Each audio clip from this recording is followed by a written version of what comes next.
હતું। ઓલપાડ તાલુકાનો આ વિસ્તાર દરિયા કિનારે આવેલો હોવાથી દરિયાની ખારાશના લીધે ડાંગર અને શાકભાજીનો પાક લઈ શકાતો નથી। આ વિસ્તારમાં લગભગ 20,000 એકરમાં ડાંગરનો પાક વાવેતર કરવામાં આવ્યો। પિયાવો ભરાવા છતાં સિંચાઈ વિભાગ દ્વારા આડોડાઈના કારણે ખેડૂતોને પાણી મળતું ના હોવાનો આરોપ લગાવવામાં આવ્યો છે। સરકારી બાબુઓ એસી ઓફિસમાં બેસીને હુકમો ચલાવી રહ્યા હોવાનો માજી ધારાસભ્યએ આક્ષેપ કર્યો હતો।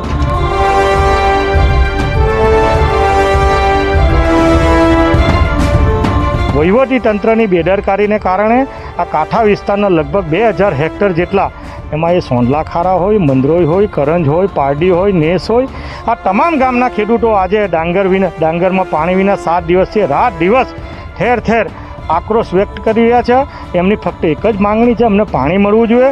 આ વિસ્તારના ખેડૂતોને અન્યાય કરવાનું ખૂબ મોટું પાપ કર્યું છે। આ ખેડૂતોને દુઃખી કરવાનું પાપ કર્યું છે। હું એવું ચોક્કસપણે રાજકીય રીતે આ વસ્તુ બનેલી છે।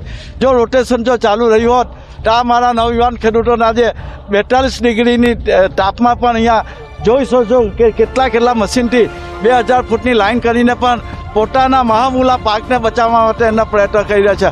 આજ રોજ સોંડલા ખારા મંડળી ખાતે દૂધ મંડળી ખાતે ખેડૂત સમાજના આગેવાનો સાથે મીટિંગ રાખવામાં આવેલ હતી, જ્યાં આગળ હાલની પાણીની પરિસ્થિતિ વિશે ચર્ચા કરવામાં આવી। જે પાણી મળી રહ્યું છે અને જે વિસ્તારમાં ચાલી રહ્યું છે તે બાબતે એઓને માહિતગાર કરવામાં આવ્યા।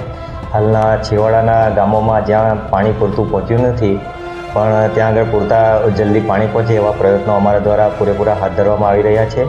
ઓલપાડ વિસ્તારના જળાશયમાં પાણી છોડવામાં આવ્યું છે, તે પાણીને માઇનોર કેનાલમાં છોડીને ખેડૂતોના ખેતર સુધી પહોંચાડવામાં આવે તેવી માંગ ઊભી થઈ છે। નિલેશ પટેલ, સંદેશ ન્યૂઝ, ઓલપાડ।